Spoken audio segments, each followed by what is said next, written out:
a las 6. Y bueno, pues sin más preámbulo les invitamos y les paso el micrófono al moderador de esta mesa para que nos presente a nuestras invitadas y invitados. Y pues muchas gracias, les invitamos a que también participen en la mesa y que, bueno, comencemos. Gracias, Mauricio. Gracias a todos el equipo de CCD, como siempre, por este bonito evento, por todo. Y también, bueno, eso es, el coloquio es entre el trance y la deriva al coloquio internacional de cine y filosofía. Y ya estamos entrando más al lado del trance, la parte de trance del coloquio, pero eso no significa que vamos a dejar por un lado los temas de las derivas entre mundos en esta mesa. Pero eso es la segunda mesa sobre el tema del trance, la linealidad, de la espectralidad. Tuvimos una mesa sobre ese mismo tema, una mesa virtual sobre este tema por la tarde del día de hoy, con Sandro Luis López Corozo, Ana Luisa Cuadrillata y Pablo Martínez Zárate. Pero eso es una mesa muy importante porque es como contamos con la participación de algunos de nuestros colaboradores principales en el coloquio, algunos de los coordinadores del coloquio, y además es muy importante porque es la primera mesa presencial del coloquio. Entonces me complace mucho presentar a Santiago Arcila Rodríguez, que es director del Centro de Estudios Sociales del Gimnasio Campestre de Bogotá. Trabaja como profesor investigador con niños y adolescentes en grupos y espacios para la enseñanza de habilidades investigativas. También es profesor de la Universidad del Bosque. Sus trabajos abordan problemas relacionados con los cruces entre biopolítica, tecnología y estética. Ha publicado artículos sobre las clases creativas de los organismos, los mundos de sentido de los animales, la relación entre el cine y el mundo perceptual de diferentes seres y los fantasmas en el contexto de los asesinatos sistemáticos en Colombia. Es integrante del Nodo de Investigación, Creación, Ecología de Prácticas de la Red Yala y del colectivo Otros Presentes. Ha hecho parte de los procesos creativos de algunas de las obras del grupo de arte electrónico Atractor Studio. También presentó a Briliana Martínez Marín, que es investigadora, profesora y curadora audiovisual, candidata a doctora en Humanidades con especialización en Teoría y Análisis Cinematográfico por la Universidad Autónoma Metropolitana. De 2015 a 2020 trabajó como investigadora para diversos proyectos de investigación, editoriales y curatoriales del área de desarrollo académico de la Cineteca Nacional de México.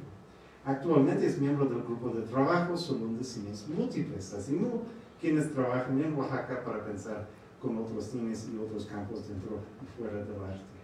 Y finalmente presentó a Sebastián Biederman, que es profesor asistente de la Escuela de Artes de la Universidad Nacional de Colombia, es cineasta, artista, investigador y filósofo, o como prefiere decir, es un practicante de modos de experiencias cinematográficos. Realizó pregrado en Artes Audiovisuales y Estudios Cinematográficos en la Universidad de Cine en Argentina, maestría en Estudios Contemporáneos de las Artes en la Universidad Federal Fluminense en Brasil y doctorado en Filosofía, Prácticas Artísticas y Aprendizaje en el Laboratorio de Estudios Audiovisuales de la Facultad de Educación de la Universidad Estatal de Campinas en Brasil. Su obra cinematográfica ha ganado diversos premios en América Latina, ha recibido retrospectivas en España, Irlanda, Colombia, Brasil y México. Desde 2013 es editor y curador de la plataforma Hambre, Espacio Cine Experimental, es editor de los libros La Radicalidad de la Imagen, desbordando latitudes latinoamericanas sobre algunos modos de cine experimental, del 2016, conexiones y cosmopolíticas de ecologías radicales Nova Terra 2019 y pensamientos migrantes, intersecciones cinematográficas de 2020. Como autor ha publicado el libro de artista Deep Blue, Future Memories of a Living Cinematic in the Tree de 2019. Bueno, muchas gracias y creo que vamos a empezar con Reddy Llamas, si no me equivoco.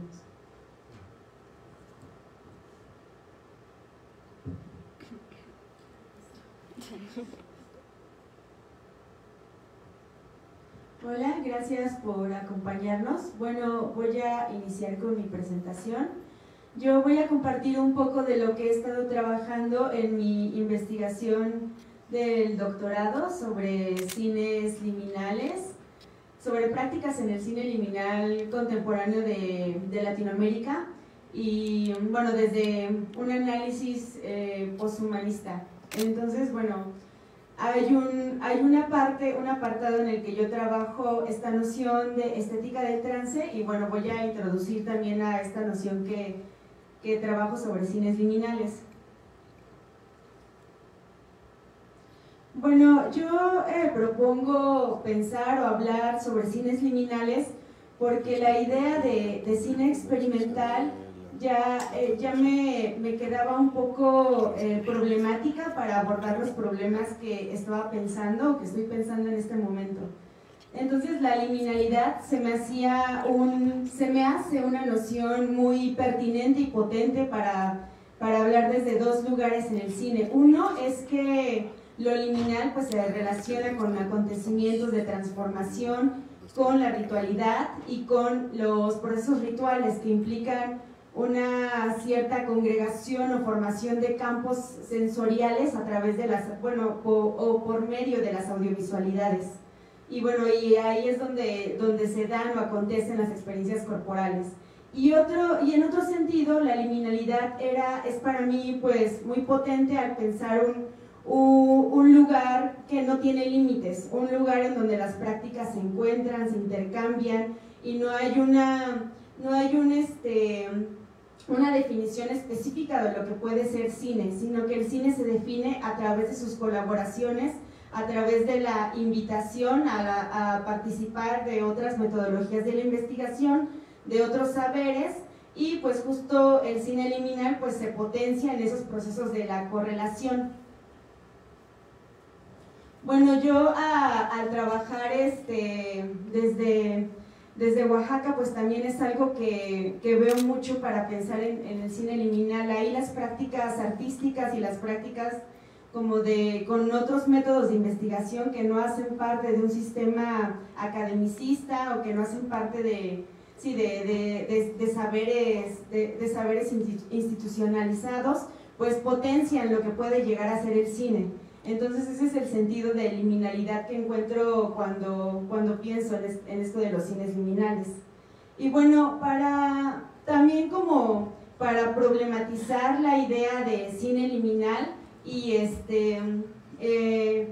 trance, bueno, yo estaba pensando que justo la liminalidad pues celebra esa correlación entre prácticas y los procesos de intercambio, ¿no? Entonces, bueno, también pienso en la liminalidad como un fenómeno material en curso, ¿no? Donde, bueno, que se conforma por estímulos sensoriales y de pensamiento en los que los cerebros-cuerpos participan y viajan a través de ellos y también potencian sus propios procesos internos y de pensamiento, ¿no? Donde la agencia sensorial y afectiva se vuelve altamente efectiva al estar transitando entre estos estímulos audiovisuales.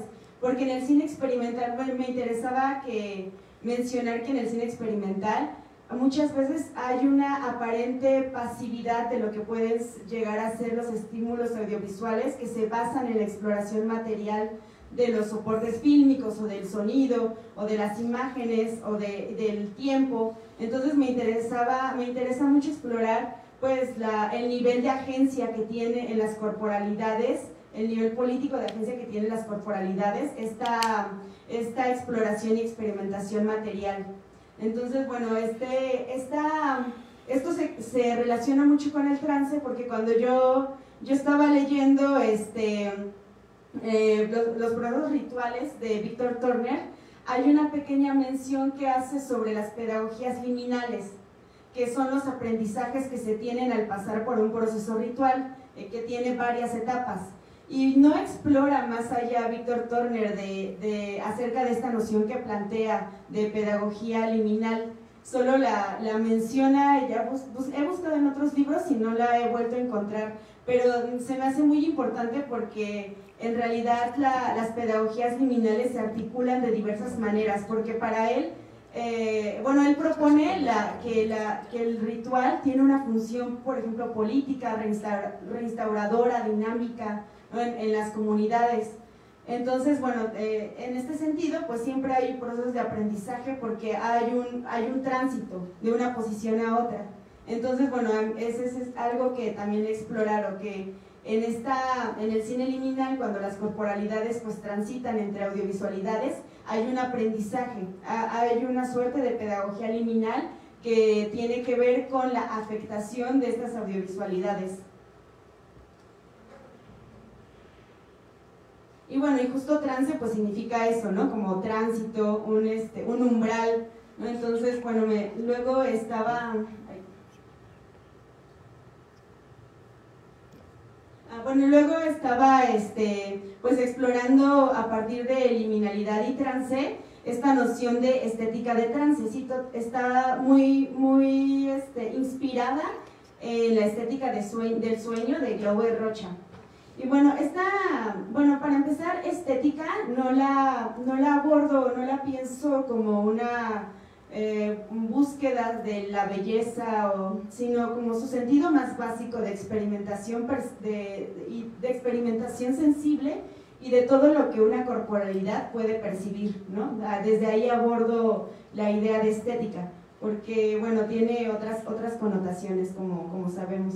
Y aunada con lo del trance, pues la estética del trance es importante para los cines liminales, porque sí hay un sentido hay un campo sensorial que es la que produce un acontecimiento, y este acontecimiento tiene dimensiones de colaboración y de coaprendizaje. Entonces, esa sería como la dimensión de la pedagogía liminal que trabajo. Y en cuanto a estética del sueño, desde estética del hambre, pues ya había como un planteamiento de Rocha por hablar de cómo la ensoñación o cómo la negación de la realidad o del documental o de la psicologización de los personajes genera otro tipo de potencias en las corporalidades que la experimentan, cercanas al sueño, porque lo dejan ser libre en sus pensamientos, lo dejan manifestar lo que sienten en realidad. E incluso en estética del sueño, pues Glauber Rocha dice que muchas veces los oprimidos pues no tienen derecho, que hasta el derecho a soñar se les quita, ¿no? Y por eso es importante entrar en trance para que estas corporalidades oprimidas puedan generar sus propias especulaciones filosóficas, ¿no? Y que eso ya es en sí mismo un aporte o un acontecimiento político. Entonces, quería leer esta cita de Rocha, que esto es de estética del sueño. Y dice Rocha que el arte, por ser invención, es inmersión en lo imprevisto, experiencia instauradora, ruptura con el sentido común, los límites y las convenciones. Expresa la condición histórica y cósmica en su totalidad, sin el control de la razón ni de la medida. Instituye lo que no es, asume el momento mágico, entra en sintonía con lo que pertenece al sueño del oprimido, les da voz a las pulsiones inconscientes. Y creo que esta es como una constante en los planteamientos y el cine de Glauber Rocha, que él apuesta por no atenerse a la representación en el cine, por explorar a través de diversas materialidades, corporalidades, por el lenguaje, la música, ¿no? Las posibilidades de la luz, Y bueno, en este sentido se me hacía muy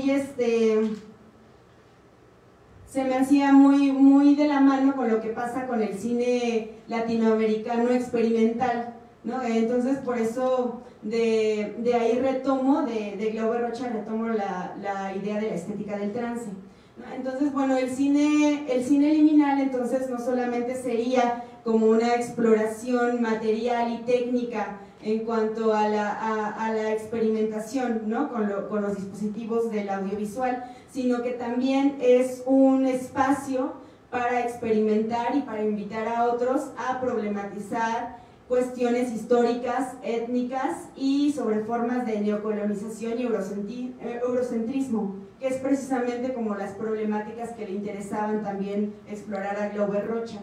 Y bueno, también pues Glauber Rocha, por ejemplo, privilegia la experiencia cinematográfica como una inmersión en esa aparente inmovilidad o pasividad de las corporalidades en el cine, pues están aconteciendo un montón de efectos y un montón de conexiones y pensamientos que están movilizando lo sensible y que por mucho tiempo se tenía pensado que los afectos y las sensorialidades pues no eran pensamiento, ¿no? Pero bueno, ahora pues con estos aportes de las colaboraciones de los neurocientíficos, de los neurobiólogos que han estudiado o que se han abocado, por ejemplo, a la neurofilmología, pues entendemos que todo nuestro cerebro en realidad está ejecutando señales cuando vemos al otro hacer una acción y que nada más nuestro cuerpo las reprime, pero en el interior de nosotros están mandando todas esas señales, ¿no? Y bueno, y eso creo que va de la mano con lo que Rocha pensaba, y esa creo que es la apuesta también material, la pregunta material y la práctica política que se hace en el cine experimental latinoamericano. Bueno, aunque yo abordo más como en el sentido contemporáneo. Y bueno, el cine liminal, pues justo lo pienso como un laboratorio, ¿no? Como ese espacio de experimentación y de invitar a las corporalidades a los límites, ¿no? Y de que se pregunten qué puede ser el cine y qué puede ser o no, qué puede ser una imagen, ¿no? O un sonido. Y también que se pregunten acerca de sus propias prácticas. Justo el cine liminal pues es una celebración de la colaboración entre prácticas, porque el cine liminal encuentra, digamos, su espacio o su potencia cuando encuentra a otra práctica que no corresponde a la realización audiovisual. Y esto lo he pensado mucho a partir de las colaboraciones que, por ejemplo, en el Salón de Cines Múltiples tenemos con otros artistas que no tienen que ver con el audiovisual, que tienen que ver con saberes como los textiles, el teñido. Recientemente trabajé con un agricultor que se dedica a la grana cochinilla, ¿no? Y él me enseñó cómo trabaja la grana y trabaja su campo de nopales, y para mí pues justamente el cine está en el movimiento, que él revisa que todos los días los gusanitos de la grana se muevan en el nopal para que sepa que se están adhiriendo al nopal y que se iba a ver una producción de grana. En esa revisión que él hace día con día en su lupa está un acontecimiento cinematográfico, ¿no? Entonces, bueno, para mí eso es lo que es el cine liminal, que solamente puede producirse a partir de esa colaboración entre prácticas. Y bueno, esta idea de las pedagogías liminales pues es el resultado de la experiencia en la estética del trance, porque muchas veces lo que pensaba en mi trabajo, que bueno, que por cierto Sebastián es mi asesor y que hemos estado hablando, es que se piensa como que los que son investigadores o los que son espectadores, por decirlo así, se sienten fuera de la producción, del acontecimiento del cine. Pero, bueno, lo que yo quería explorar es que pues no hay como tal ese afuera, porque justo al ser partícipes de ese acontecimiento de la estética del trance, se produce una movilización interna, externa, que produce esta pedagogía liminal, ¿no? Que son los aprendizajes que en nuestro cuerpo se manifiestan y que después vamos incorporando a nuestra práctica de manera dinámica, ¿no? Entonces, bueno, Las pedagogías liminales pues justo son esta producción que potencia la colaboración entre prácticas que convoca el cine, ¿no? El cine liminal. Y bueno, en esto de las pedagogías liminales, pues justo lo que he pensado que generan en su producción es que es una manera de compartir métodos de investigación y de saberes. Porque bueno, yo trabajo en Oaxaca, por ejemplo. Bueno, yo soy y trabajo en Oaxaca. Ahí hay muchísimas comunidades, muchísimos pueblos indígenas, bueno, que tienen sus propios nombres y tienen otros métodos de investigación, otros saberes y cómo llegar o cómo poder aprender o colaborar con ellos sin ser extractivistas, ¿no? Entonces esa es una pregunta que ronda todos los días la práctica, ¿no? Incluso con nuestro colectivo, ¿no? De Salón de Cines Múltiples, que pensamos cómo no llegar e imponer el cine experimental o llegar imponer algún programa, ¿no? Entonces, bueno, esta herramienta de las pedagogías liminales pues ha sido útil en este sentido porque pues llamamos a la colaboración entre saberes y generamos como coaprendizajes, ¿no? Y eso, nos turnamos de herramientas, ¿no? Y se diluyen, ¿no? Las posiciones entre quién es curador, quién es realizador. Todos somos potencialmente cineastas porque estamos convocados por el cine liminal, ¿no? Cuando nosotros vamos a trabajar en algún sitio. Y bueno, en esto de las pedagogías liminales, ya para cerrar, pues es algo que también trabajé con Sebastián, ¿no? Cuando pensábamos en que en la potencia política o en el efecto político que tenían los cines liminales, ¿no? Pues justo yo encontré en la estética del trance pues esa producción pedagógica que nos ayudaba justo, o bueno, que es efectiva en cuanto a fenómeno en curso, para poder acceder a estos otros mundos o a estas otras corporalidades a las que no se puede acceder tan fácilmente o a las que hay peligro de no ser responsable y de ser extractivista. Entonces, bueno, esta idea de la pedagogía, de la estética del trance, pues básicamente es cómo podemos nosotros acceder a este fenómeno material en curso desde la colaboración de saberes y métodos de investigación que son convocados por el cine y que generan y que tienen un efecto político, y este efecto político es un acontecimiento cosmopolítico en el sentido de Isabel Stengers, donde pues la perspectiva cosmopolítica pues justo no es pensar en la universalidad, sino todo lo contrario, ¿no? Es tener un pensamiento situado, un pensamiento que nos ayude que nos sirva como una herramienta que pase de mano en mano, una herramienta colaborativa que nos pueda dar paso o un trance, un umbral a estos otros conocimientos y formas de hacer política en los mundos múltiples, ¿no? Entonces, bueno, esa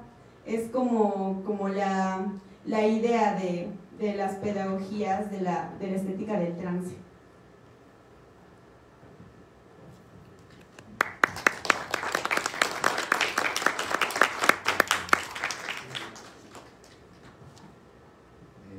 Un segundo, acá paso de computador.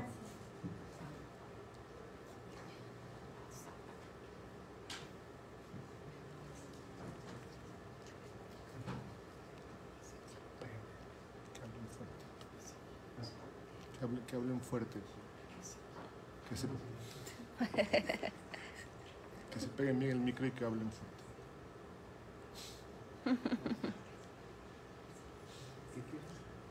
Como estamos grabando, que se peguen bien el micro y que hablen fuerte. Ah, sí, claro. Sí. Fuerte. Bueno, una alegría de estar aquí compartiendo esta mesa con Viridiana, en Santiago, con quienes, digamos, pues vengo teniendo pues un diálogo profundo y ya de larga data al respecto, pues como estas tres dimensiones que nos abocan aquí hoy. y digamos a las cuales yo quiero proponer también, pues a partir de esta idea de modos de experiencias cinematográficos, proponer 3 entradas de manera fragmentada, justamente estas 3 dimensiones. Una primera que justamente a modo como de provocación, presentarles un fragmento de una película que se llama Sugang del 2010 y que justamente propone el estar en trance como el, digamos, afirmar radicalmente que somos imágenes entre imágenes. Pues esta es una idea de Henri Bergson, digamos un filósofo francés, y cómo, digamos, es estar en medio y ser entre imágenes, ¿no? Devenir entre ellas. Digamos, allá abre otras dimensiones en torno a lo espectral y lo liminal. Y en un segundo momento también les quiero compartir un fragmento de una película para pensar, digamos, cómo lo espectral nos sigue componiendo. Y de un tercer momento donde de alguna manera pues va a ser la puesta en acto de lo que de alguna manera pues Viridiana nos compartió en torno a las pedagogías liminales de esta disposición de los modos de experiencias cinematográficos, ¿no? Entonces les voy a compartir este fragmento de Sugang.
Mientras van corriendo las imágenes, como para seguir dialogando con ellas, esa sería pues como una primera proposición que me gustaría compartir, ¿no? O sea, ¿qué sería y qué se abre cuando efectivamente afirmamos que somos entre imágenes? Y cómo, digamos, acá en resonancia con lo que nos compartía ayer Ana Vaz, digamos, nos constituiríamos en tanto canales, ¿no? Medios y disposiciones de pasaje para que efectivamente se pueda seguir cultivando un grado de intensificación y de, digamos, reconexión con la Tierra, ¿no? Con el mundo. Entonces este sería, digamos, como una primera disposición que me parece fundamental, que es no tanto la afirmación de buscar trances, sino estar en trance, en tanto, digamos, estar en ese tránsito de volverse un medio, ¿no? Una pura medialidad para que justamente haya una serie de intensidades del mundo que siguen proliferando, ¿no? Entonces no sería, digamos, como una instancia excepcional, que sí, claramente, digamos, el cine en tanto dispositivo y en tanto, digamos, ciertas condiciones rituales que pueda tener, lo puede intensificar. Pero habría como una primera proposición que sería, bueno, ¿qué sería, digamos, estar, ser, vivir, devenir en un estado de trance constante, ¿no?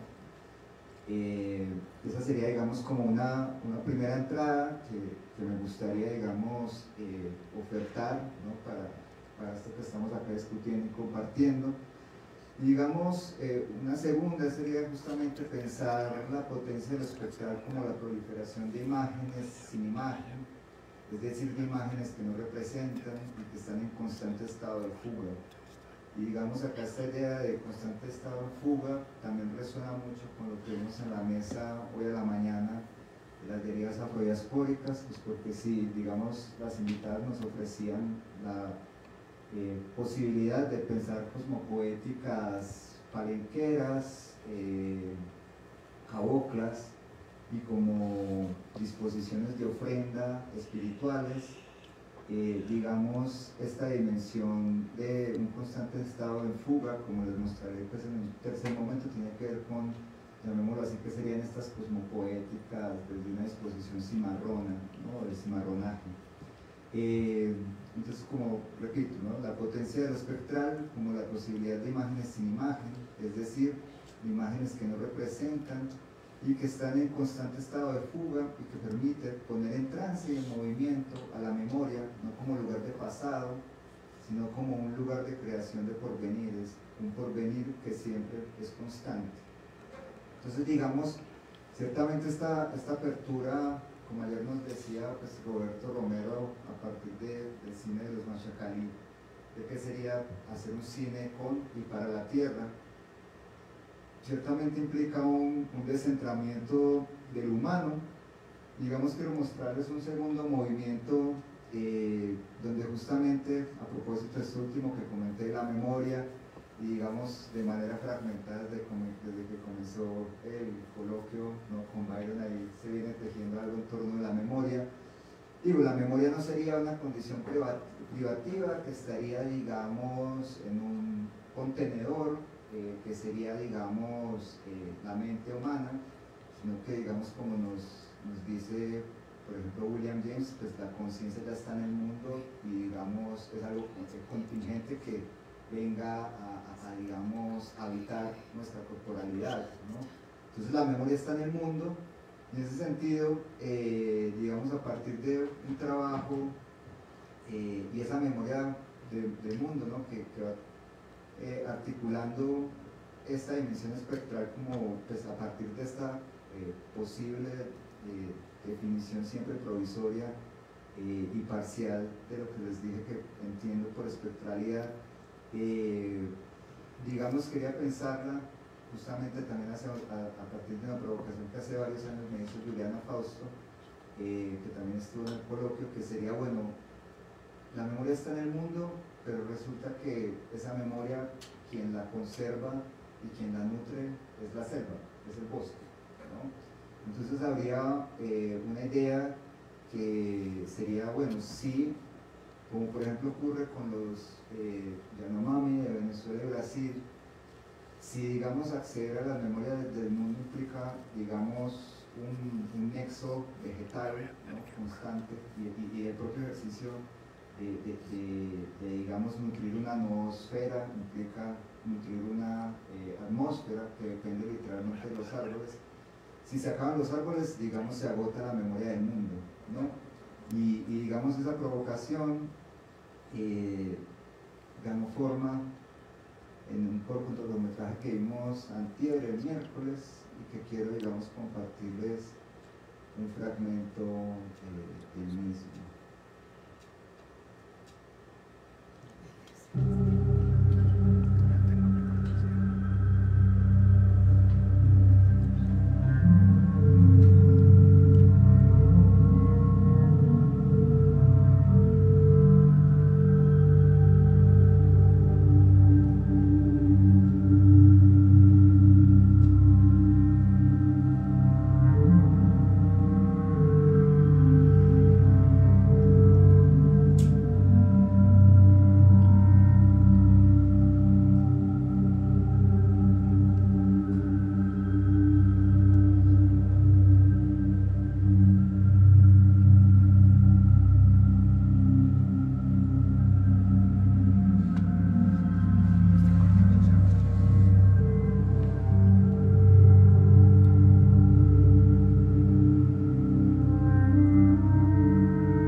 decía, ¿no? Me escribió el otro día al ver la película y me decía, quizás cuando todos los árboles sean cortados no habrá más memoria en el mundo, ¿no?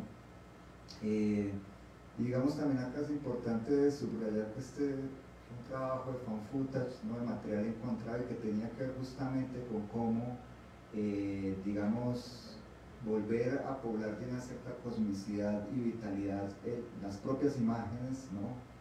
Si pensamos que la memoria no tiene que ver con eso que se archiva, sino con eso que se está desarchivando constantemente, ¿cierto?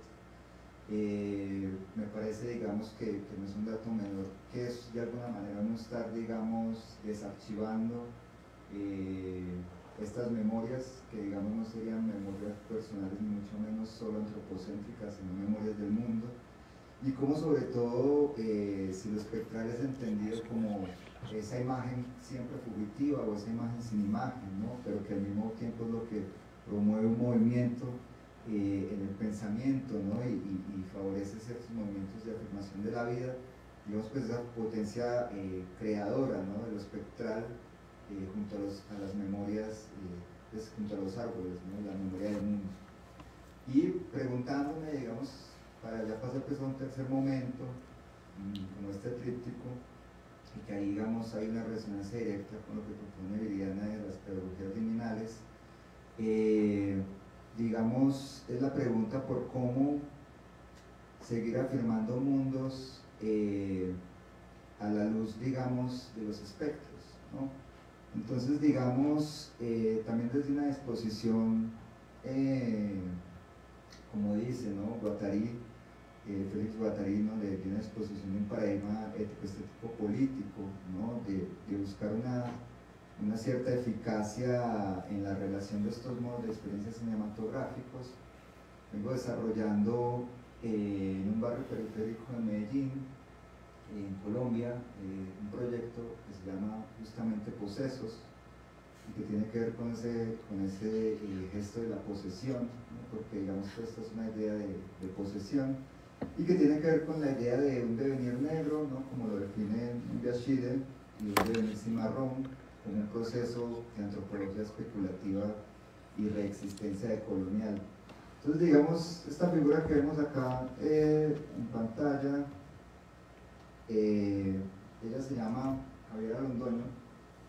Ella es, digamos, una figura histórica de esta provincia, de este estado en Colombia, que es Antioquia, que por lo demás es uno de los estados más reaccionarios, digamos, digamos un pensamiento pues muy de extrema derecha, ¿no? Digamos, nada más ni nada menos que es el estado, digamos, de Álvaro Uribe, ¿no? Y pues ya sabemos todo lo que ha ocurrido en sus manos.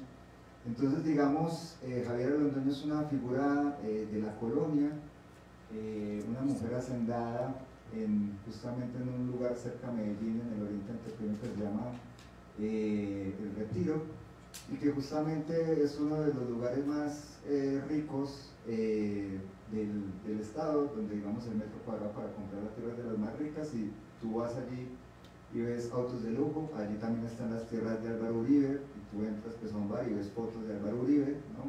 Lo que lo hace pues un poco tétrico.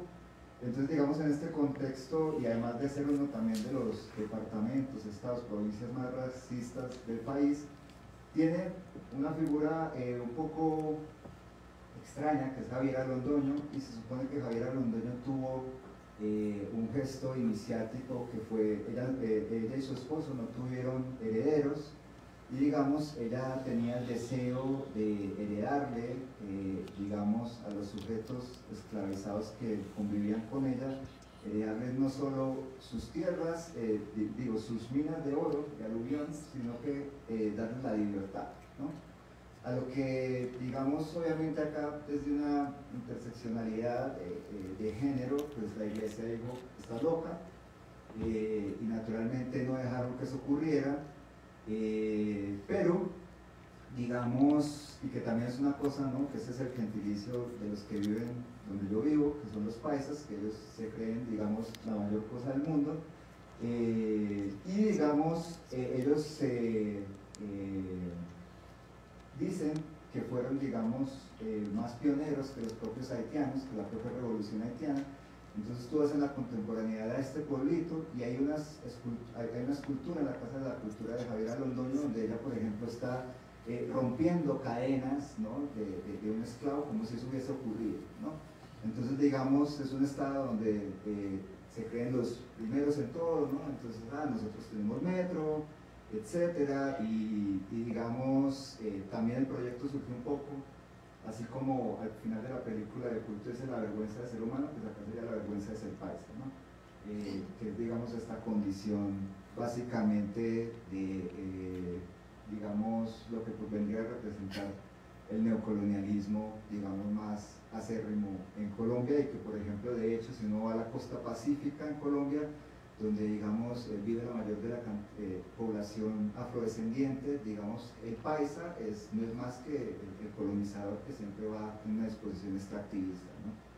Entonces, digamos, el proyecto surge como una disposición de una contranarrativa, justamente con estos sujetos, muchos de ellos racializados, marginalizados, en una escuela secundaria, donde, digamos, el modo como esta espectralidad de Javiera Londoño aparecería en una contranarrativa sería, bueno, una especulación que sería: Javiera Londoño vuelve 200 años después a buscar sus hijos, los hijos que nunca tuvo, y que justamente son esos cuerpos que continúan en un cimarronaje, ¿no?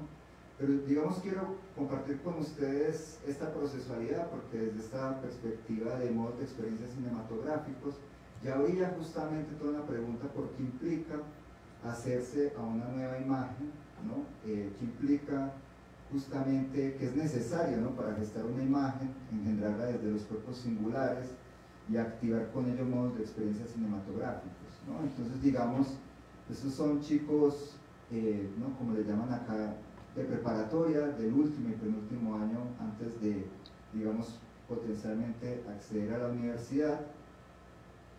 Y, digamos, justamente discutimos con ellos esa idea de esa historia oficial, ¿no?, y que yo creo que los espectros nos pueden ayudar a justamente remover una cierta idea de verdad.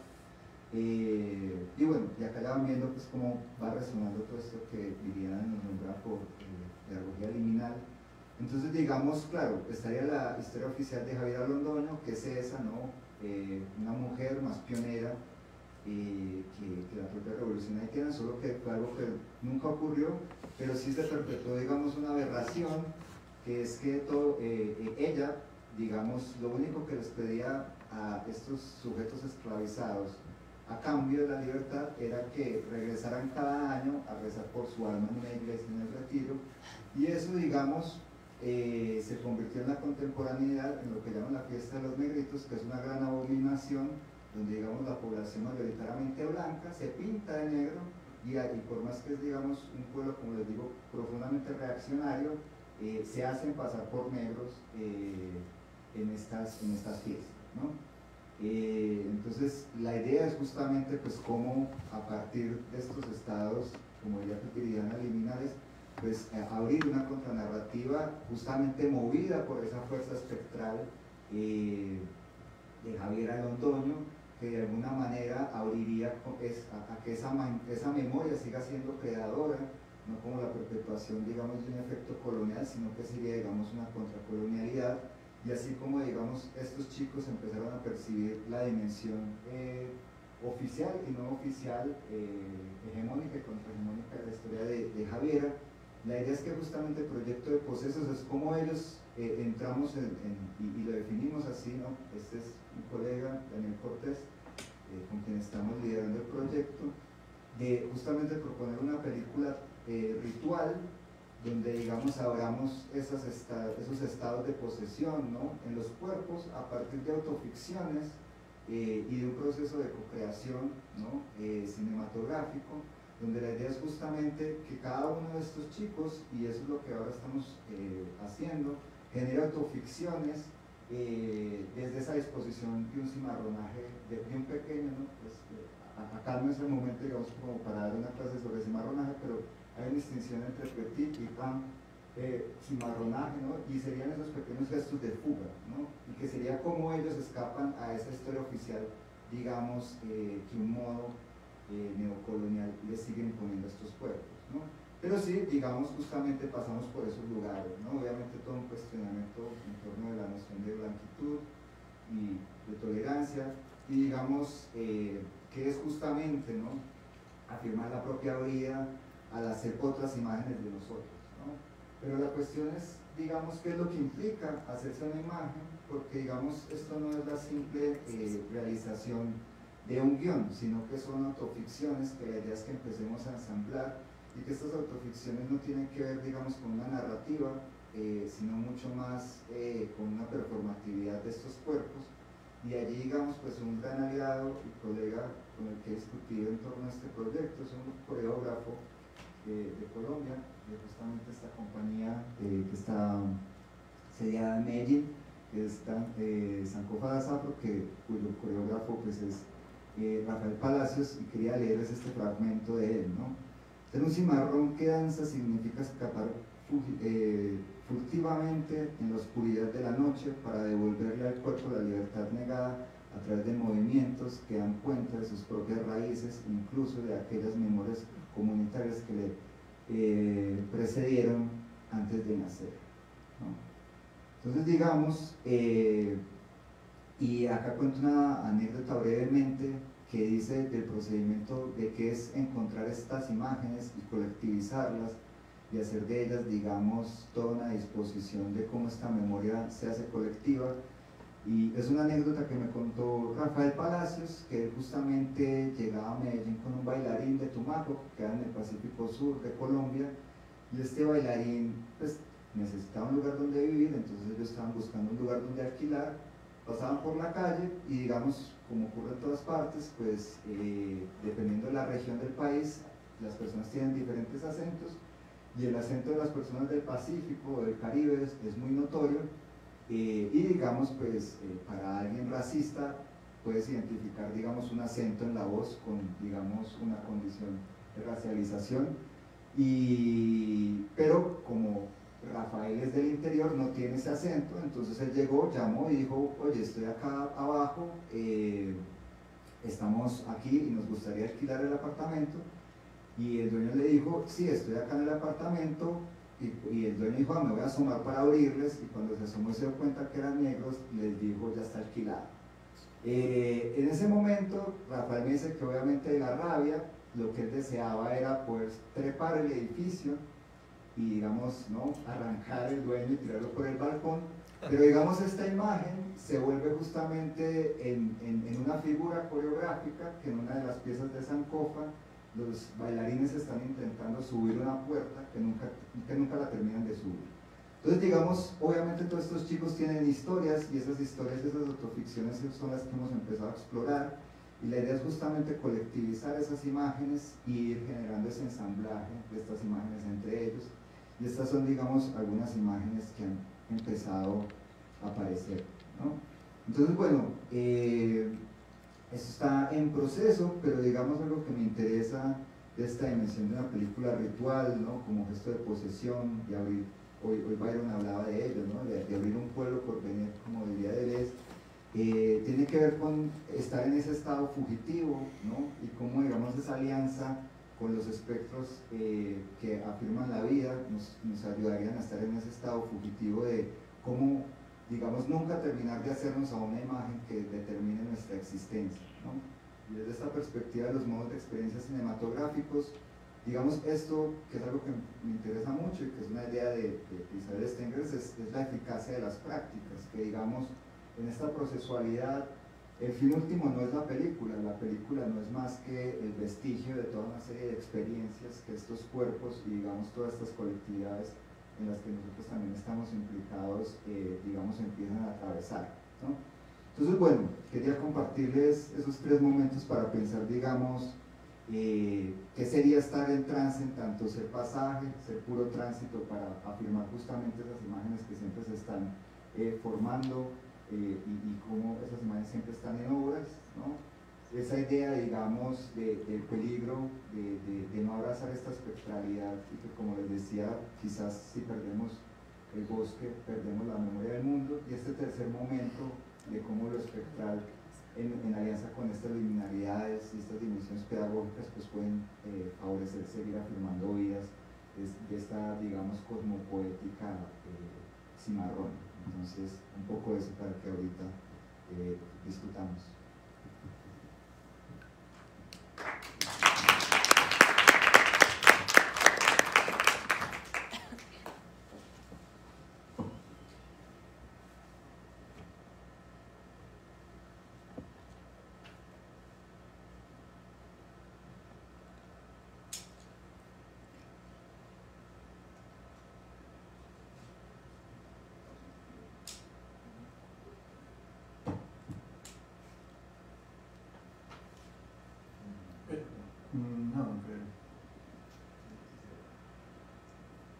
Bueno, buenas tardes.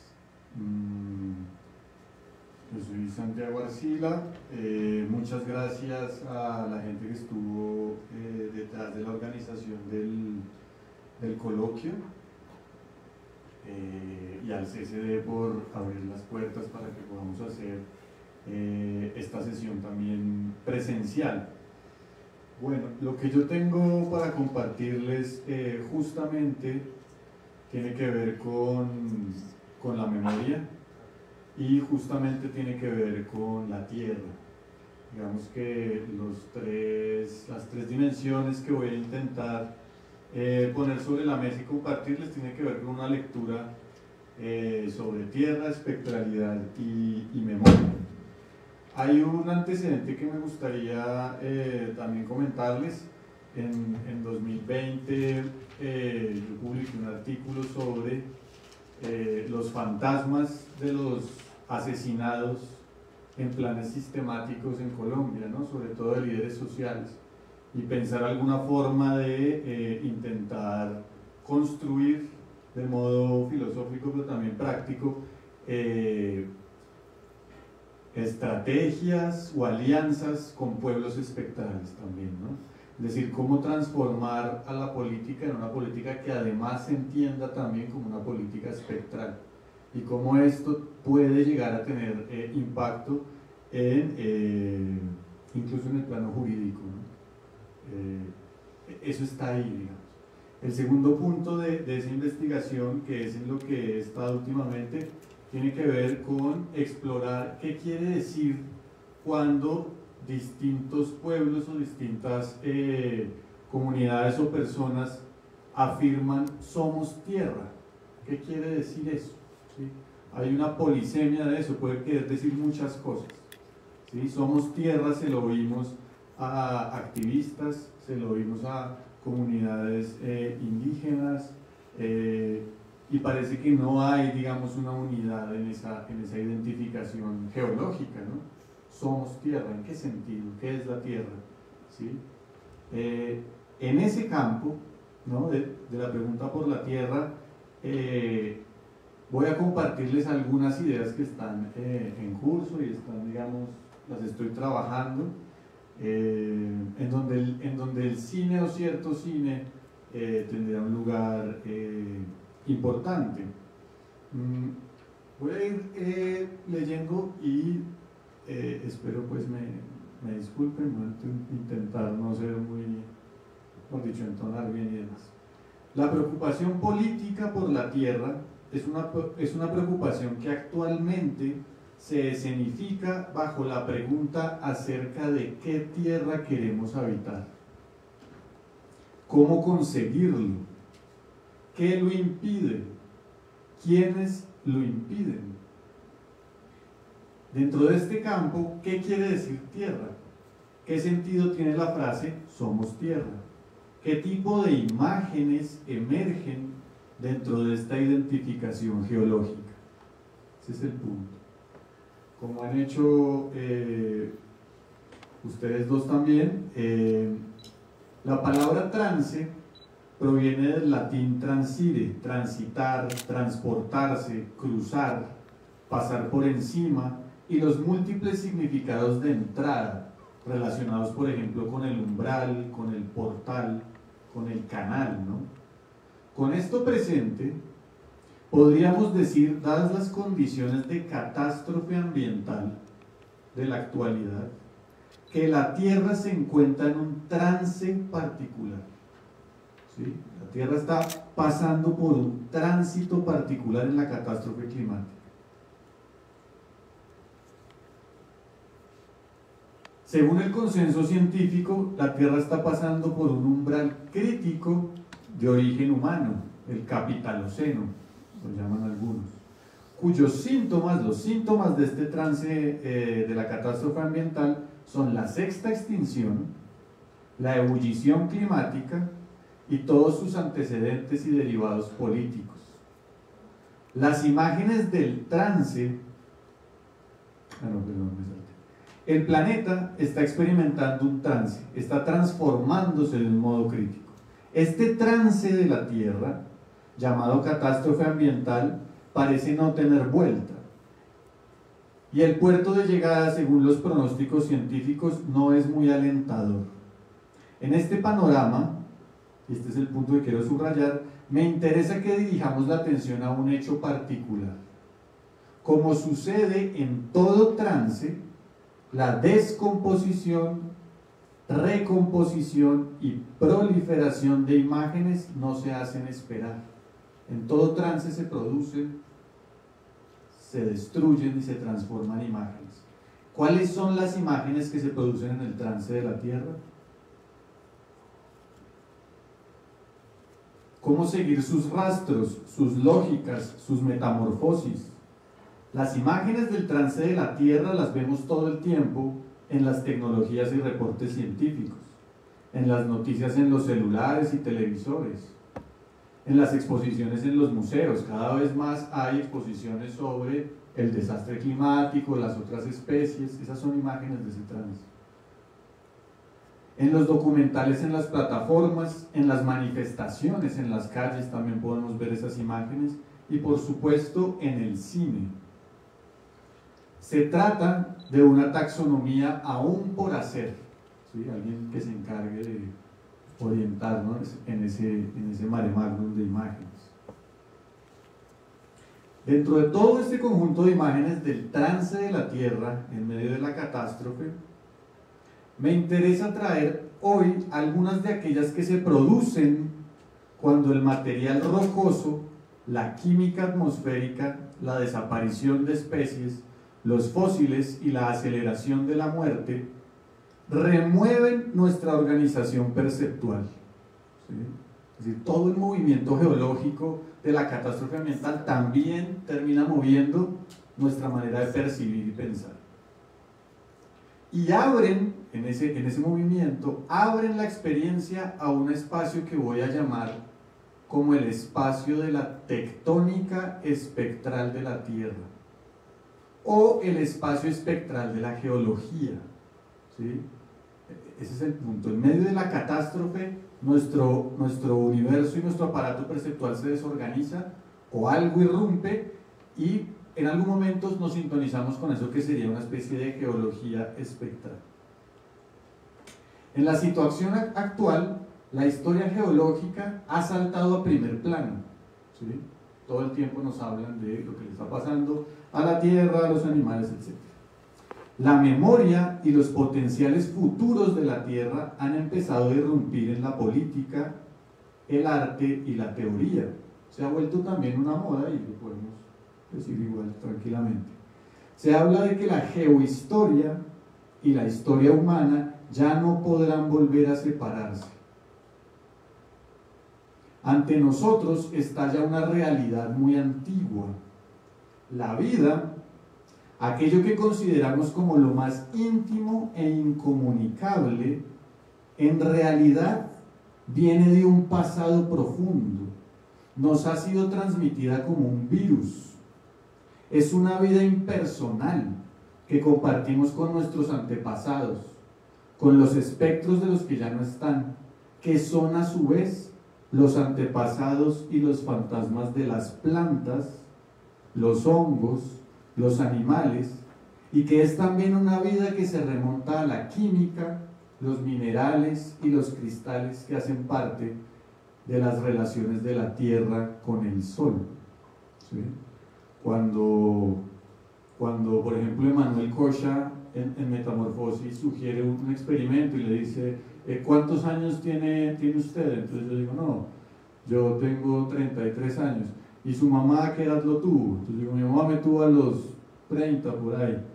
Y entonces quiere decir que su vida, por más de que usted tenga 33 años, su vida por lo menos tiene 63 años. ¿Sí? Que su vida viene de su mamá. Pero su mamá además fue una viviente que vino al mundo de otra mamá, cuya vida también hay que sumarle, ¿no? Entonces yo cargo con mi cuerpo de 33 años, cargo como una vida milenaria. ¿Sí me hago entender? Es decir, que no se remonta hasta los homínidos, sino que va incluso más atrás, ¿no? En la evolución nos muestran los ancestros comunes entre especies muy disímiles, ¿no? Entre un hongo y un pájaro y un ser humano, ¿no? Y eso se remonta a la geohistoria, ¿no? Y a las relaciones de la Tierra con el espacio y demás, ¿no? Entonces, hay una memoria que se transmite por la vida, ¿no? Digamos, como esa forma de vida.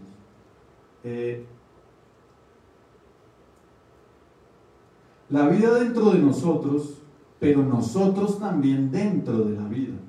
Los restos de la muerte, los cadáveres, los fósiles, los pedazos de ropa tras un bombardeo, guardan la memoria activa de fuerzas espectrales susceptibles de ser resucitadas, ¿sí? Volver a suscitarlas.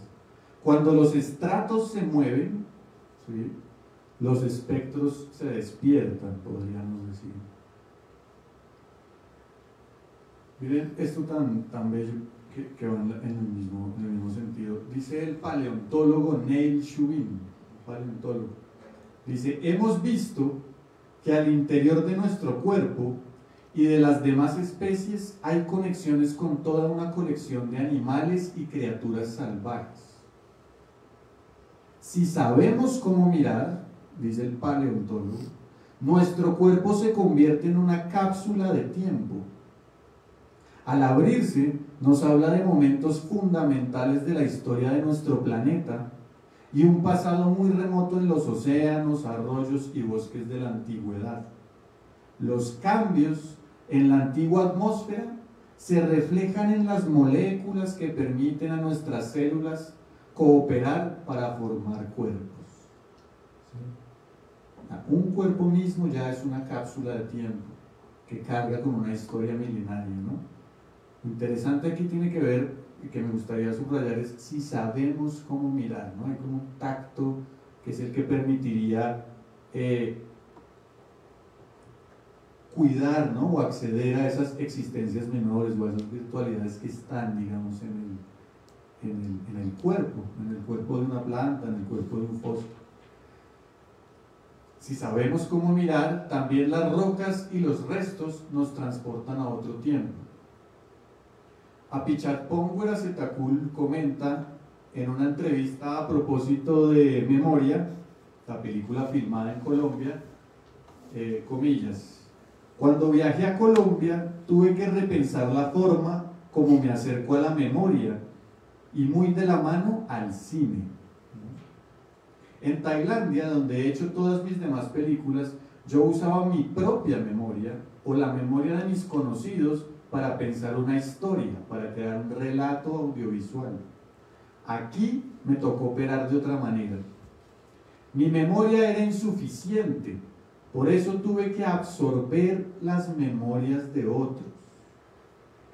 Quienes guardan la memoria de este territorio son otros, y esa memoria estaba siempre fuera de mí, en los actores, los productores, en todo el equipo del trabajo colombiano, en el mismo paisaje. En la película lo pongo desde el contraste entre Hernán y Jessica, que son, Jessica es la protagonista y Hernán es un personaje central también en la película.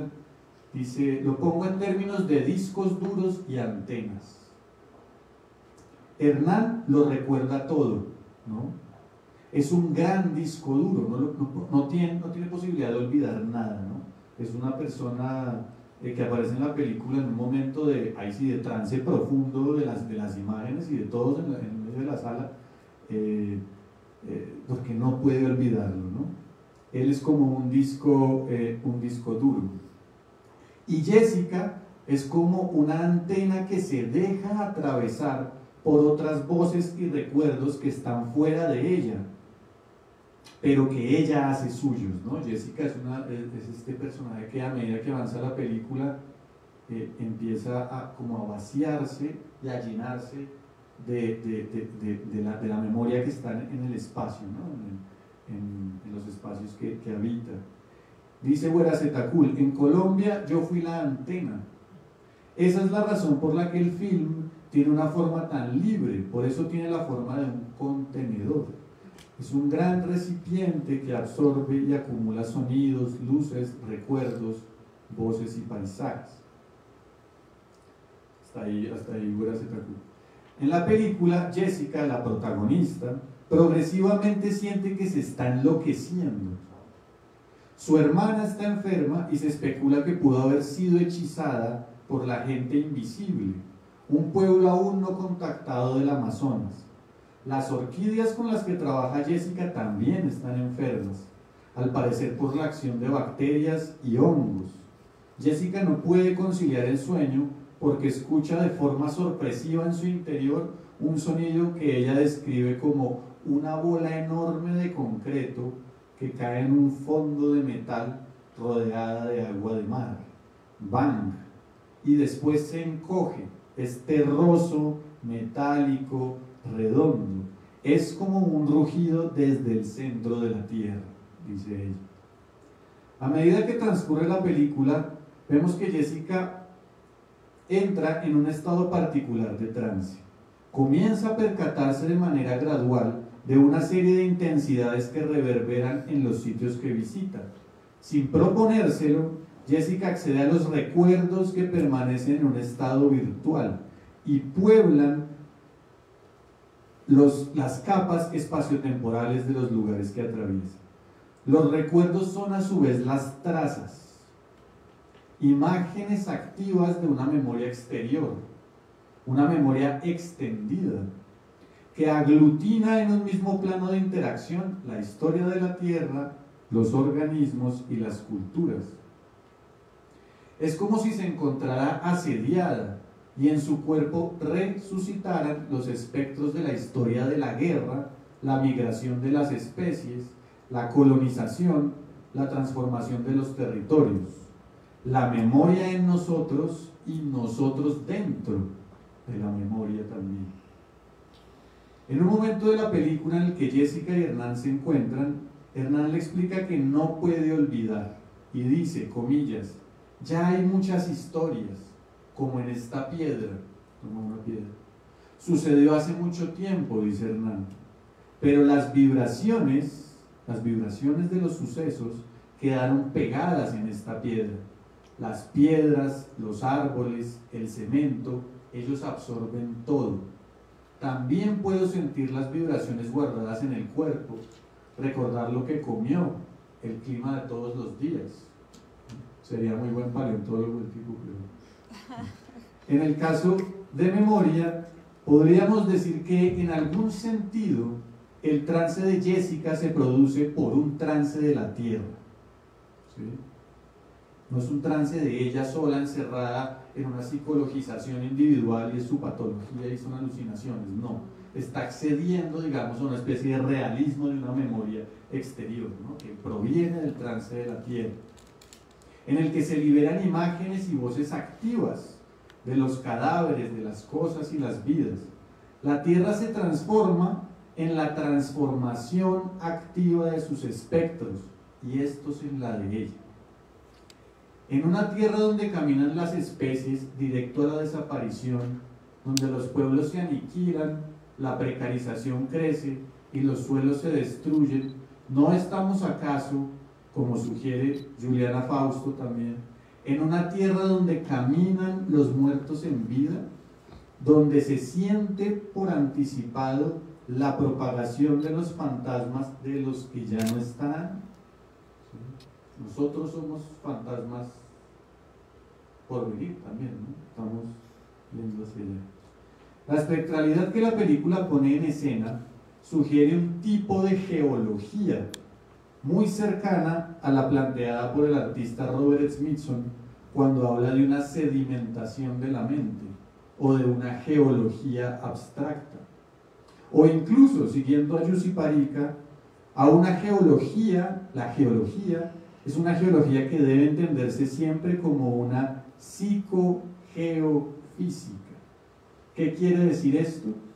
Que la geología de la que hacemos parte, la tierra misma en la que estamos hoy acá, es una geología de estratos inorgánicos, orgánicos, psíquicos, sociales, tecnológicos.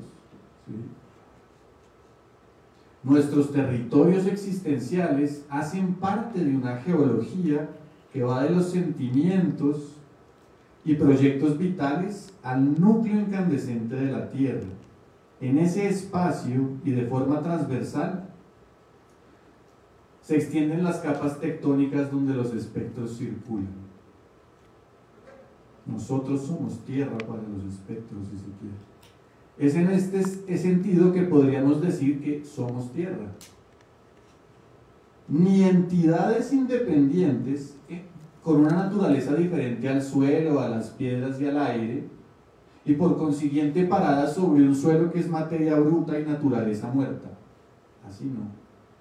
Ni en una fusión oceánica, ¿sí?, e indiferenciada con la madre tierra.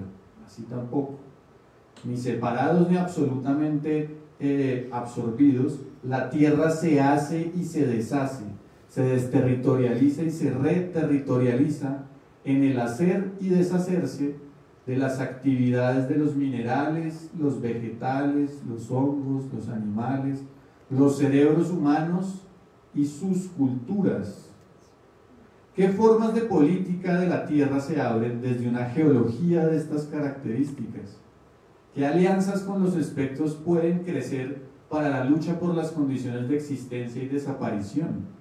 ¿Qué bifurcaciones se pueden crear también con el cine para que otro sea el destino de los espectros pasados, presentes y futuros, de los que caminamos en procesos de fantasmagorización?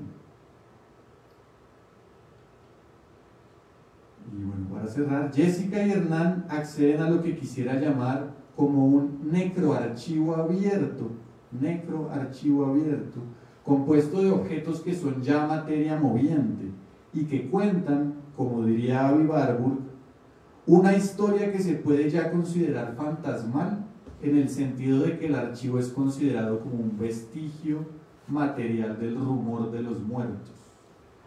Entonces la Tierra es un archivo, un vestigio material del rumor de los muertos. Warburg escribe que con los documentos de archivo descifrados se trata de restituir timbres de voz inaudibles, voces desaparecidas, voces sin embargo ocultas, replegadas todavía en la simple grafía o en los giros particulares de un diario íntimo. A él le interesa la historia, la psicohistoria humana, ¿no? Y lo estudia en las imágenes, sobre todo del arte, pero también de estos rastros que dejan las personas, ¿no?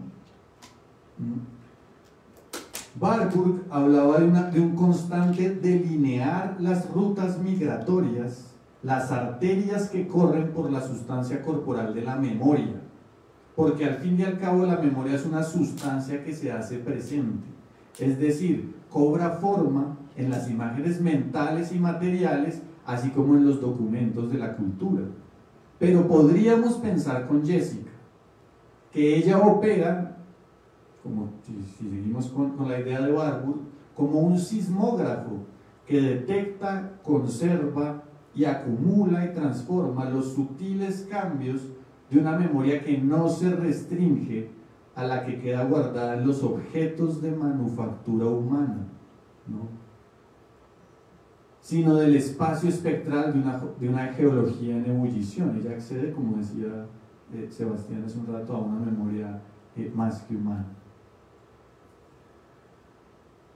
voy a terminar. Dice Huerazetacul, comillas, así como estoy interesado en los fantasmas y los espíritus, durante toda mi carrera he estado fascinado por lo molecular y lo microscópico. Ambas son presencias invisibles, indetectables, que al final componen el sustrato de lo vivo, lo microscópico y lo espectral.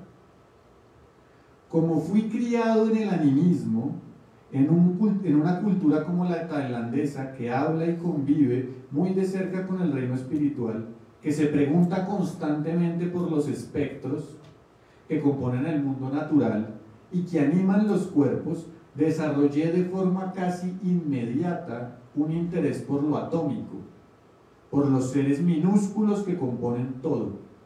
Me fascina esa línea que une ambos discursos, porque ambos buscan lo mismo. El científico y el chamán se están preguntando por eso que no vemos, pero que nos mueve. Yo creo que en Memoria se ven con mucha mayor intensidad que en cualquier otra de mis películas las corrientes subterráneas que unen al virus con el espectro, dice Huerazetacul. Hasta ahí y ya ahora sí prometido para cerrar. Estas corrientes que unen lo molecular con lo espectral, lo sólido de lo subterráneo con la fugacidad de un pensamiento, revelan un asunto elemental. En el interior la Tierra se mueve. Su dimensión cinética pone de presente que la geología es y ha sido siempre una materia en movimiento. La geología es y ha sido siempre un plano de imágenes en movimiento. Cuando se mira con cuidado, con un cierto tacto, la geología también es un plano de imágenes tiempo, en las que se pueden entrar en los cristales donde se comunican los clamores y surcos de distintas épocas, ¿no? En la geología conviven estratos de muchos tiempos, no es una temporalidad lineal. En este sentido, hay un cine que habita dentro de la Tierra. Hay un cine que es parte de la memoria espectral de la Tierra y que media la imaginación. Si se estimula ese cine, se reproduce como un organismo. Cuasi organismos, los espectros irrumpen en los cuerpos, los poseen, como dice Sebastián. Esto le pasa a Jessica. Lo que se despierta en su interior, en el interior de Jessica, es un flujo de imágenes, movimiento. Pero es también lo que le ocurre al espectador cuando está en la película. Huerazetacul construye un cine que en cierto sentido está infectado. Y eso lo va a decir él en una entrevista, por ejemplo, con Jerónimo Atortúa. Él tiene una obsesión con la enfermedad en varias de las películas y en algún sentido se plantea la idea de si no está haciendo también un cine infectado. Está haciendo, en cierto sentido es un cine que está infectado, que media o muestra la transformación progresiva de los movimientos de fuerzas invisibles de la Tierra. Un cine que inventa un espacio sensorial que lentamente desemboca en un cine áptico, donde se ve, se oye, se palpa lo virtual. Un cine lleno de capas de memoria en trance, que es a su vez una capa más de la geología de la Tierra. Geología como pliegue del cine, cine como pliegue geológico. El cine como intensificador de un espacio espectral. ¿Qué tierra queremos habitar? ¿Cómo conseguirlo? ¿Qué lo impide? ¿Quiénes lo impiden? ¿Qué quiere decir tierra? Está ahí.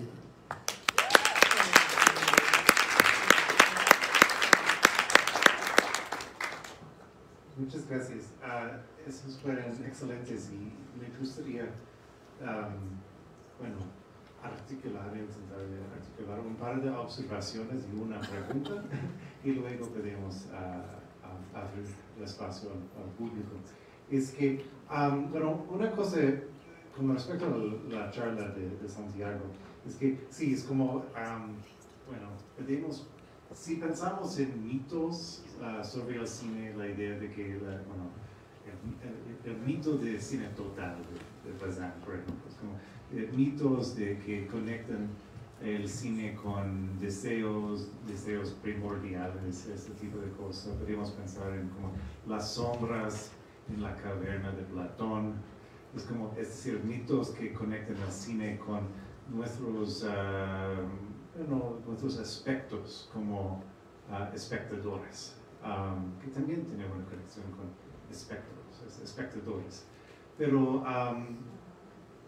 lo que planteas es una idea según la cual podemos articular una idea del cine, un mito del cine, más en términos de cómo encarnamos el medio mismo y con todas estas implicaciones del medio, que por ejemplo mencionó Sebastián, medio, tránsito, que también provienen de algunas de las observaciones en las mesas de ayer, de Ana Vaz, de Juliana Fausto. Sí, entonces encarnamos el cine, somos el cine, igual que somos la tierra, es decir, la tierra es el cine. Podemos quitar el cine podemos quitar el término cine tal vez en muchas de nuestras pláticas hasta ahora en el coloquio y hablar sobre la tierra, exactamente los aspectos de la tierra que nos pone en conexión con la tierra misma. Lo que quiero decir es que, por ejemplo, si conectamos todas estas observaciones con lo que dice Deleuze sobre el trance y la idea de que el trance es una respuesta a la idea o el fenómeno de que el pueblo falta.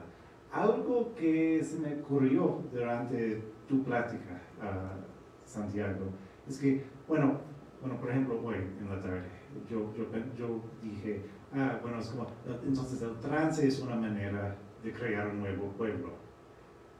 Pero tal vez no es exactamente así. Tal vez es más un asunto de que,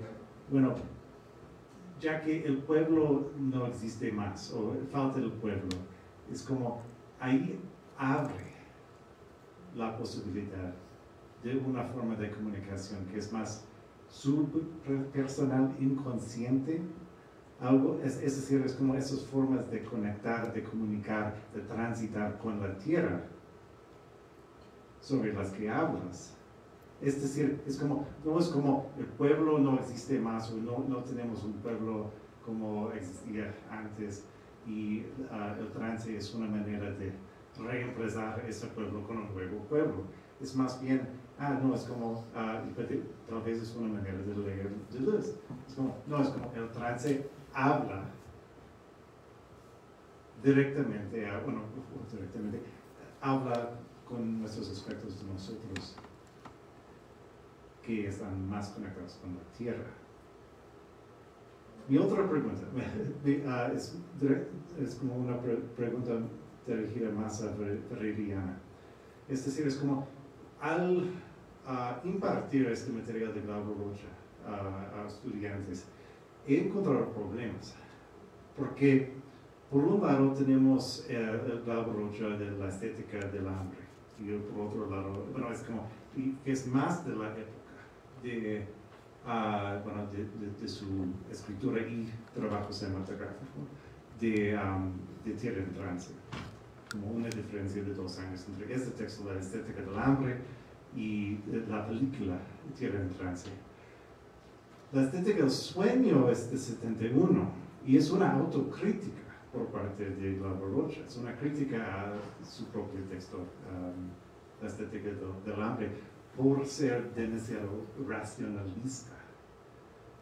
Y el problema que he encontrado es que, como por ejemplo, mis estudiantes han pensado que es un tipo de derrota por parte, es como una forma de aceptar la derrota por parte de Glauber Rocha, de que no es más, realmente no está hablando más sobre, desde la idea de Fanon, vimos el nombre de Fanon, el pizarrón en la presentación de Sebastián, es como, no es más un asunto de querer crear esta estética de violencia, porque él habla de la equivalencia entre la estética de violencia y la estética del hambre en este texto anterior, sino de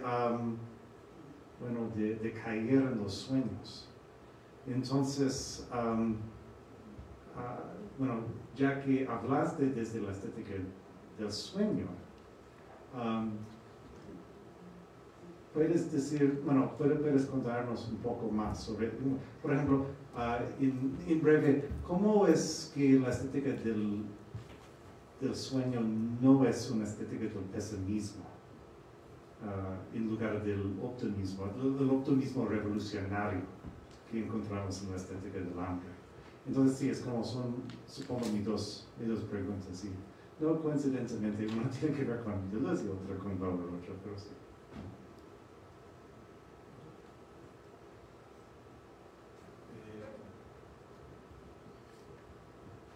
¿Aló? Sí.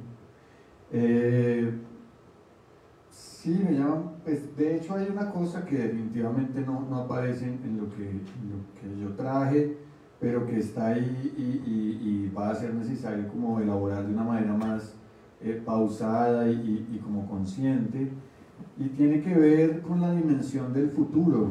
Es decir, hay un riesgo que corre uno cuando habla de la memoria y todo este asunto, y es quedarse mucho como que puede quedar uno sobrecodificado y las posibilidades de acción pueden quedar determinadas exclusivamente, y parecería como que bajo un modelo más bien freudiano, de que mi pasado me determina absolutamente y yo de alguna forma puedo llegar a estar predestinado, o la tierra, o un pueblo, etc. Yo creo efectivamente que incluso tendríamos que pensar en esta memoria exterior, en esta geología espectral, como una geología espectral que también captura, digamos, retrospectivamente las señales del futuro, ¿no? Es decir, no está volcada únicamente como hacia la espalda, como tradicionalmente se imagina uno, está el pasado, sino que las intensidades, los signos, las potencias del futuro también están ahí, ¿no? Y esas potencias se juegan, a mi modo de ver, en precisamente esas posibilidades de intensificación de lo espectral, ¿no? O de ser medios de eso espectral, ¿no? Que coincido con Sebastián, la figura de la posesión es una figura muy potente para todo esto, ¿no? Es decir, y de una especie de libertad también fabulatoria, ficcional y política, que no es otra cosa que una imaginación política, porque creo yo que podría uno no hablar de memoria, sino de una imaginación de la geología, está ahí, ¿no? Son todas estas dimensiones presentes. Entonces, claro, el trance es una respuesta a un pueblo que falta, y en lo que yo dije, uno puede decir, es también la respuesta de una crisis, ¿no? Es el tránsito digamos, no está la Tierra en un equilibrio armónico y estable. La Tierra está en un equilibrio dinámico, metastable, digamos, en un equilibrio mucho más complejo, y eso exige, lleno de violencia y de necropolítica, etc. Y ahí la figura del pueblo que falta es central, es central. No sé si el pueblo que falta funciona como un atractor que me hace entrar en trance, o más bien el pueblo que falta es la combinación de distintos atractores, ¿no? Que están deslocalizados, ¿no? Es multicausal y todo este asunto. Y en ese sentido, uno podría, claro, pensar que la Tierra sería una especie de inconsciente, pero no un inconsciente a la manera, un inconsciente más esquizofrénico, si se quiere, con Deleuze, y un inconsciente donde lo que se juega está en los procesos transindividuales, ¿no? Las transindividuaciones, es decir, que se puede hacer con estos virtuales al intensificarlos, hacer una película y regresan nuevamente, ¿no? Y se propagan y se siguen reproduciendo virtuales, ¿no? Es en esa transindividuación donde pasan de un plano sutil y fugaz a un plano más concreto, como una película, una revolución, un asunto de este estilo. Creo que podría hacer. Gracias. Byron, gracias.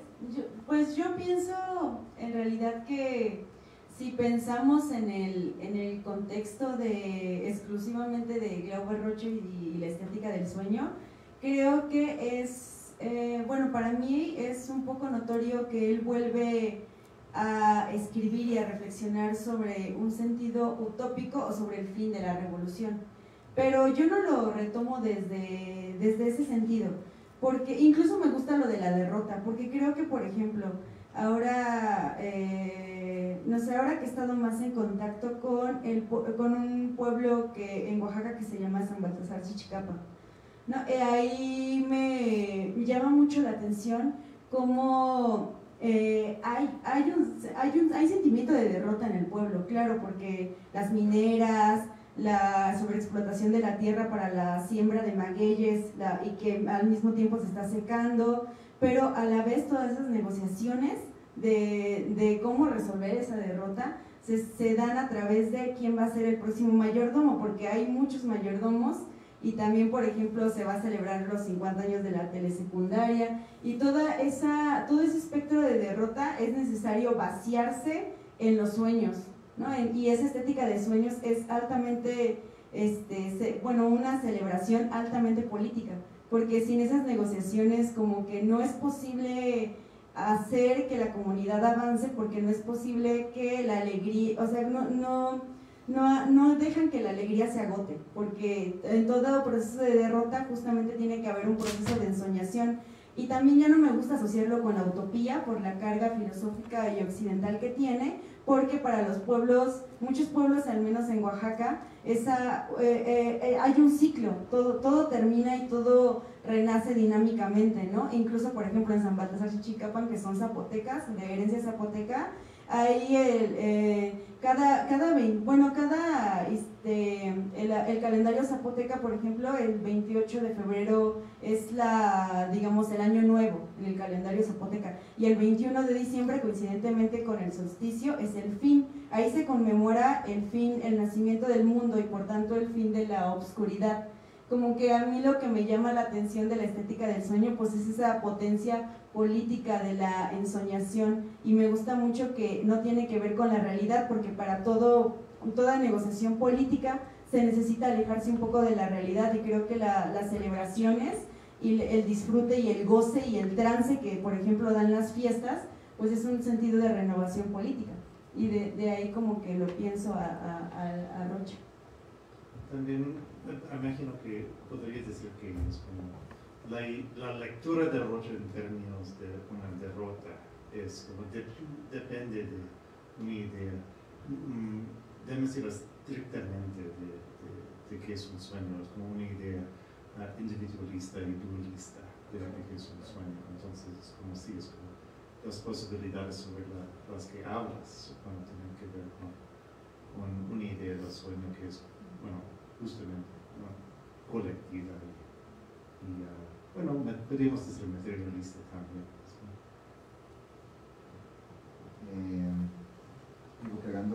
Agarrando como un gancho con lo que, digamos, propusiste ahí, desprendiéndose de lo que nos compartió Santiago y esta idea del pueblo por venir. Yo siento que justamente desde, digamos, como un lugar intermediario entre la posibilidad de posesión y que, digamos, también está atravesado por todo esto que tanto afirma Huarazetacul, digamos, de una dimensión animista.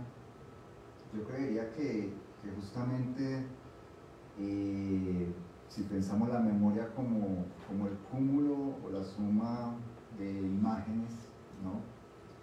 Y ahí, digamos, estoy de acuerdo con Santiago cuando él dice que, digo, no son intercambiables, pero podríamos hablar de imaginación, ¿no?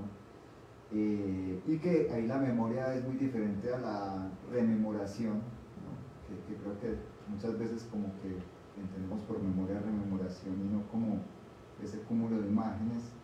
Yo diría que quizás justamente la posibilidad de ese pueblo por venir o acogiendo la provocación de Juliana, ¿no? de que ella, que de hecho analiza, ¿no? Se inquietaba de por qué ella decía no cuerpos, y uno podría decir que como esa serie de los cuerpos constituyen pueblos, pero quizás, digamos, las materias pueden constituir conglomerados, ¿no? O culturas en el sentido, digamos, como más científico, ¿no? Pienso que quizás lo que he buscado como en esta eficacia y de poner en acción de manera comunitaria y colaborativa estos modos de experiencias cinematográficos es, digamos, una provocación un poco delirante y esquiza de entrar en un trance de espectralización, ¿no? Digamos, lo que decía Santiago, que somos potenciales espectros, pero que quizás estamos como perdiendo una potencialidad de lo espectral cuando estaríamos esperando perder esta materia orgánica para volvernos espectros, pero que quizás podríamos hacer mucho más con esta materia orgánica si ya empezamos un proceso de espectralización o dejamos de negar que esa espectralización siempre está ocurriendo y no es un post-mortem, sino que en realidad el espectro es lo que mantiene la vida en constante movimiento, en tanto, como les decía, si el espectro es una imagen sin imagen, es decir, es una imagen siempre por venir, ¿no? Entonces, en ese sentido, es una imagen que siempre se está recreando, siempre se está haciendo, y en la concretud más pragmática de estos cuerpos, de estos chicos, es llegar y decirles, pues si la sociedad te dijo que tú eras un excluido, que nunca vas a tener nada, que es estar haciéndose una imagen de sí todo el tiempo, no como justamente como la promesa de un futuro, porque yo creo que esa también es como la trampa de que los futuros siempre sean capturados, que es que pensamos que el futuro está allá adelante, ¿no? Y yo creo que el futuro se está sobreponiendo y coexiste con este aquí ahora y una presencia radical, que eso es lo que hacen los rituales, digamos, los rituales exacerban el grado de presencia. Entonces, en ese sentido, cuando hablábamos del archivo y digamos de los espectros, yo diría que es eso, o sea, no tienen que ver con una fuerza del pasado, sino que son pura fuerza de esa futuridad abierta y digamos a propósito de lo que decía Viridiana, me gusta cuando Ana Navas hacía la provocación que ella decía, no, a mí no me gustan las utopías, yo me quedo con las topías, que es justamente ese afirmar esa materialidad del espacio, ¿no? Entonces, y que ciertamente esa, o sea, cuando uno se abre a la espectralidad, es también entrar en ese estado, en esos estados liminares donde justamente, inevitablemente es condición abrirse a esas esos procesos de transindividualización, ¿no? Y en el sentido que yo les decía, esas figuras o esas imágenes espectrales de resistencia y de fuga que emergen de manera singular en cada uno de esos cuerpos, no se pueden, digamos, repsicologizar y reinteriorizar, sino que se tienen que compartir y se tienen que colectivizar para que justamente, si bien entiendo por dónde va Guarazetacú cuando dice que la película es un contenedor, yo diría que es como mucho más como volverlo todo una membrana, ¿no? Donde digamos las cosas resuenan y se van atravesando unas a las otras, ¿no? Bueno, me comentan que tenemos menos que 10 minutos. ¿Hay algunos comentarios o preguntas del público? Sí.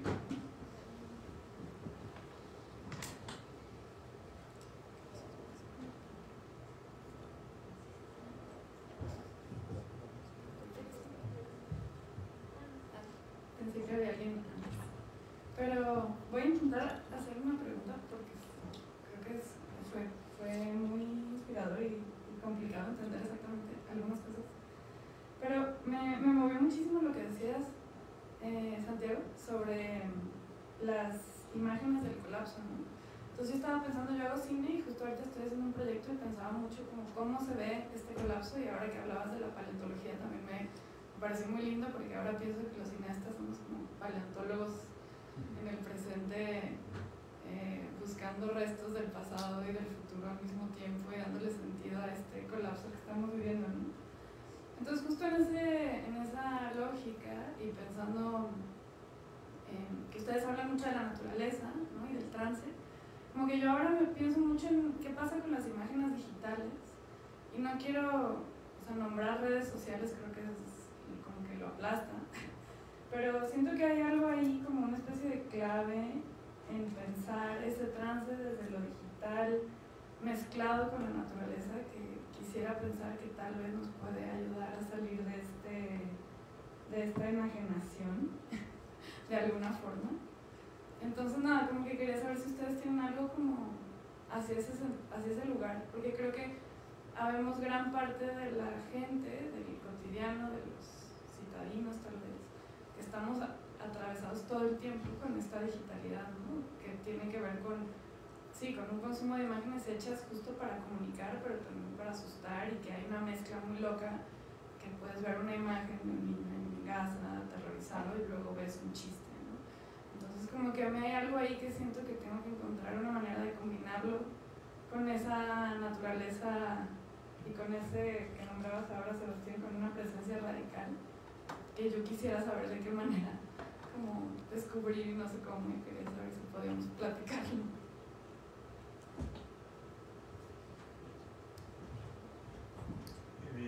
Pues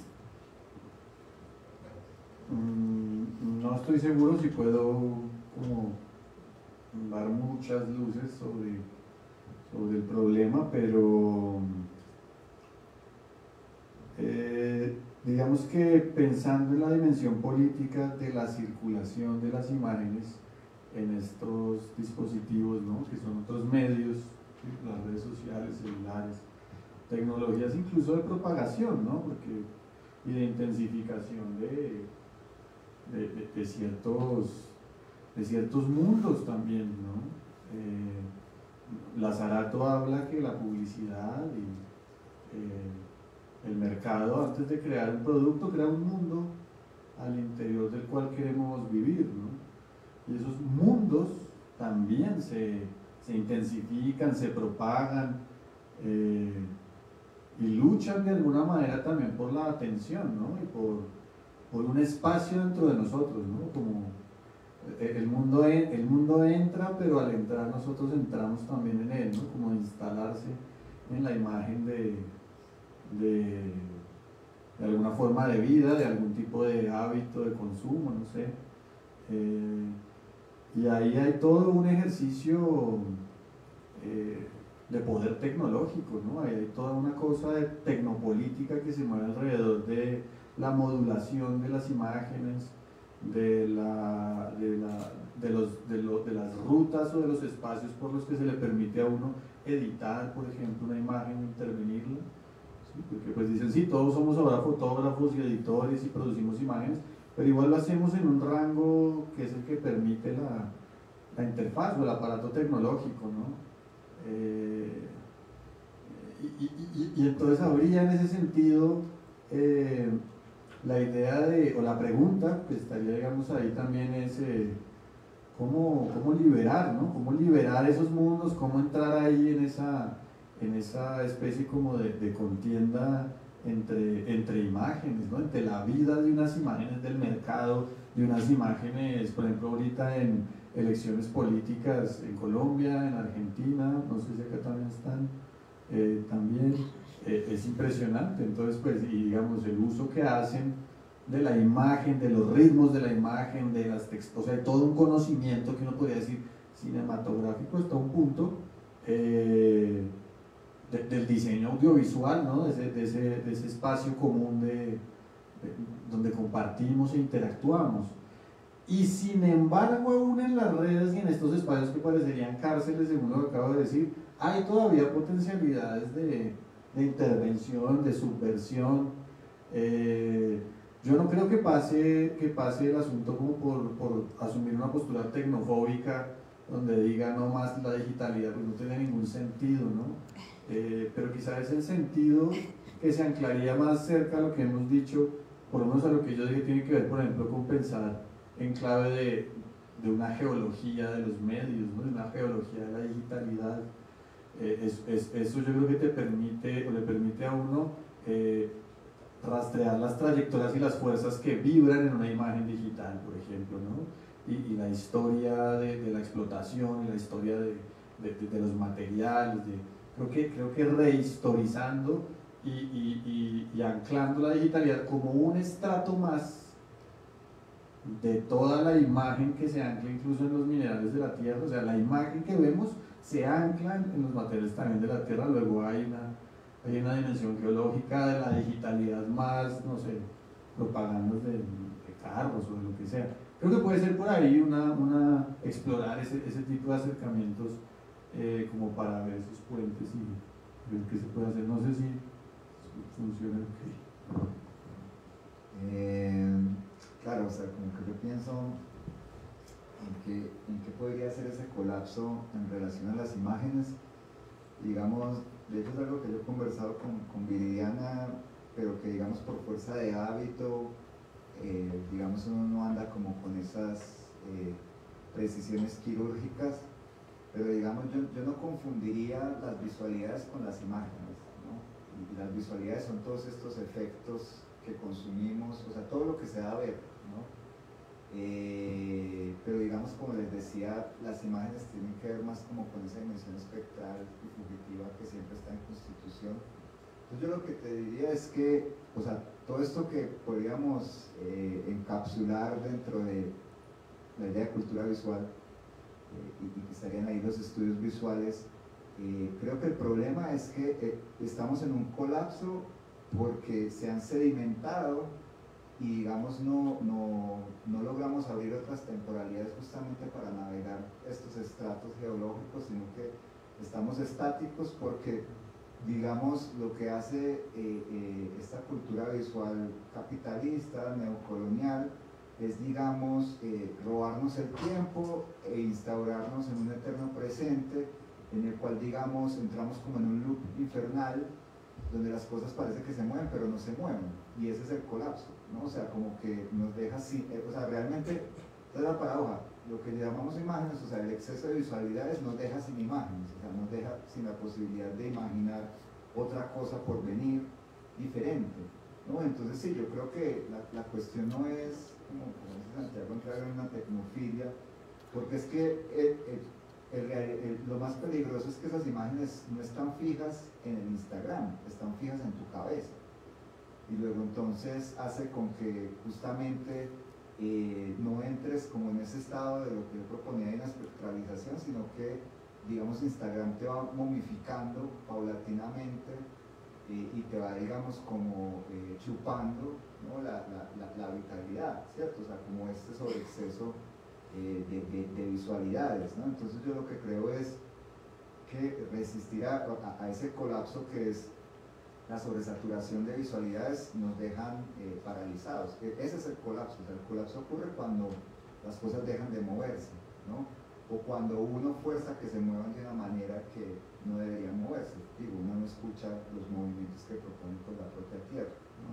Entonces yo diría que hay una cuestión de cómo las visualidades justamente nos van cercando y digamos van paralizando el cuerpo, ¿no? Entonces yo creo que eso que yo ahora mencionaba como una presencia radical tiene que ver con reinstalar el cuerpo en el pensamiento, como también aquello pues que Spinoza decía, no sabemos qué puede un cuerpo porque todo el tiempo está creando imágenes o todo el tiempo se está, digamos, espectralizando, ¿no? Pero digamos lo que hace, digamos, toda esta cultura visual es como volvernos un monolito estático, ¿no? Y que cree que se está moviendo, pero en realidad fue porque lo pusieron en una banda transportadora, pero él no se está moviendo, lo está moviendo a voluntad y uno es pues una marioneta. Entonces yo iría por ese lado, ¿no? O sea, y que es, digamos, esa captura de los futuros, ¿no? O sea, que es una película como el día después de mañana, ¿no? O sea, no es más que digamos, como algo que está enyesando la imaginación, ¿no? Es decir, esa memoria como ese conjunto de imágenes, en fin, un poco por ahí. No sé si tú querías agregar algo. Creo que ya tenemos que cerrar. Entonces, muchísimas gracias a Santiago, Viridiana y Sebastián por estas pláticas y por darnos mucho para pensar. Y la conversación sigue. Tenemos proyección en la cueva, es rápido en 8, San Rafael, hoy a las 9, 8 9. Y otra mesa con el mismo tema, mañana a las 4, y una proyección, aquí en la CCD, una proyección a las 6, también sobre, dedicada, una proyección dedicada a temas del trance, dimensionalidad y espectralidad. Entonces, muchísimas gracias a ustedes. Gracias.